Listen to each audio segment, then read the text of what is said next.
పిల్లలకి తెలియకుండా 1,00,000 పనులు చేస్తారు కొంతమంది హస్బెండ్స్. అట్లాంటి హస్బెండ్స్ కి ఒక విషయం చెప్తున్నా, మీరు ఎన్ని దాచిపెట్టినా సరే మీ వైఫ్ కి ఖచ్చితంగా ఆ విషయం తెలుస్తుంది. ఎట్లా తెలుస్తుంది అనేది ఆ దేవుడికి ఎరుగు. ఆమె దగ్గర ఉన్న టాలెంట్ అది. మీరు చెప్పినా చెప్పకపోయినా కొంచెం లేట్ అయినా సరే ఆమెకు ఆ విషయం తెలుస్తుంది. తెలిసిన తర్వాత రియాక్ట్ అవుతుంది, అరుస్తుంది, ఏడుస్తుంది, తనకి తాను కొట్టుకుంటుంది, నెత్తి కొట్టుకుంటుంది, సెల్ఫ్ హర్టింగ్ చేసుకుంటది. మొత్తం రచ్చ మొత్తం అయిన తర్వాత మెల్ల వస్తావు శుద్ధపూస లెక్కను వచ్చి, ఇగో ఇట్లా రియాక్ట్ అవుతావు కాబట్టి నేను ముందే నీకు చెప్పలేదు అని అంటావు. మీరు ఆ మాట అన్న తర్వాత ఆమె ఎంత నొచ్చుకుంటుందో తెలుసా మీకు? చాలా అంటే చాలా బాధపడుతుంది. కోపం, బాధ రెండు మిక్స్ అయ్యి వస్తాయి ఆమెకి. అట్లాంటి ఎమోషన్స్ వస్తే హెల్త్ ఖరాబ్ అవుతుంది బ్రో. ఆమె అట్లా రియాక్ట్ అవుతుందని తెలిసి కూడా నువ్వు ఆ పని ఎందుకు చేస్తున్నావు? మరి ముందే చెప్పచ్చు కదా. ముందు చెప్తే ఇట్లా రియాక్ట్ అవుతుంది కాబట్టి చెప్పలేననేది ద వర్స్ట్ ఎక్స్క్యూజ్ నా దృష్టిలో.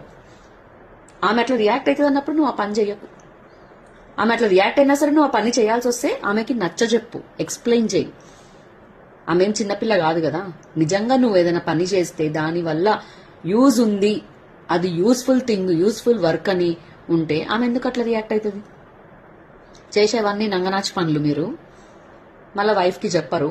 ఆమెకు తెలిసిన తర్వాత ఆమె రియాక్ట్ అవుతుంది. ఫస్ట్ ప్రాబ్లం ఏంటంటే ఆమెంతలో ఆమె తెలుసుకుందన్న విషయాన్పైన బాధపడుతుంది ఆమె. మీ అంతలో మీరే చెప్తే కొంచెం గొడవ తక్కువైతుండనేమో. మీరు చెప్పకుండా ఆ విషయం ఏదైనా సరే, చిన్నదైనా సరే పెద్దదైనా సరే, మీ నుంచి రాకుండా ఆమెకి వేరే వాళ్ళ ద్వారా తెలవడము, లేకపోతే ఇంకెట్లనో తెలవడము అయితే ఆ అమ్మాయి చాలా అంటే చాలా హర్ట్ అవుతుంది.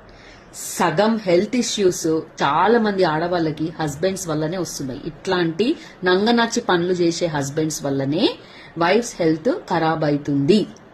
ఒక వైఫ్ హెల్దీగా హ్యాపీగా నవ్వుతూ తుల్లుతూ ఎంజాయ్ చేస్తుంది లైఫ్ ని అంటే దాని వెనకాల ఖచ్చితంగా గుడ్ హస్బెండ్ ఉండే ఉంటాడు. లేదంటే హస్బెండ్ ని వదిలేసిన వైఫ్. ఈ రెండిట్లో ఏదో ఒకటి. అట్లా కాకుండా ఆమెతోటి ఉంటూ ఆమెను చక్కగా చూసుకోకుండా టార్చర్ పెడుతూ ఆమెను హెల్త్ ఖరాబ్ చేస్తూ ఎందుకు? పనికి మళ్ళీ పంచాయతీలు ఇవన్నీ చక్కగా ఉంటే అయిపోతుంది కదా. ఆమె అట్లా రియాక్ట్ అవుతుంది అనుకున్నప్పుడు మీరు అట్లాంటి పనులు చేయకండి. ఒకవేళ చెయ్యాలి తప్పదు అంటే ఆమెకి ఎక్స్ప్లెయిన్ చేయండి, అంతే. మీకు వేరే ఆప్షన్ లేదు.